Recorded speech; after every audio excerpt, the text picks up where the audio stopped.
Todos nos enfrontamos a encrucilladas onde o camiño fácil nos atrae, brillando con ganancias inmediatas. Pero esa elección sinxela oculta unha trampa máis profunda.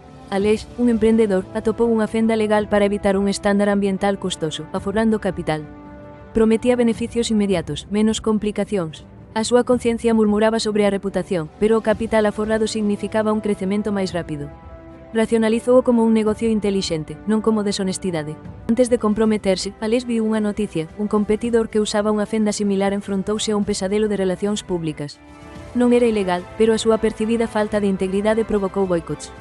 A súa solución, fácil, afastou os clientes ecoconscientes, invitando a un exame minucioso. A fenda expuxouse a unha erosión imprevisible da confianza pública. Aleix deuse conta, o cumprimento non era só cuestión de multas. Era un investimento na súa licenza social, un escudo contra unha reacción pública imprevista que a fenda non podía ofrecer. Lixiu a integridade, iniciando o proceso completo e custoso. Meses despois, mentres o competidor fraqueaba, o negocio de Aleix prosperou, recoñecido polo seu compromiso, atraendo clientes leais.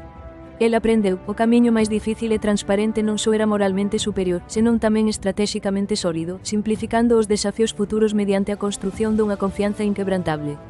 Resistir o erro do camiño fácil e intelixente. Que elección impulsada pola integridade che deu froitos? Comparte a túa historia. Gústache e subscríbete a Galicia en Repo para máis sabedoría.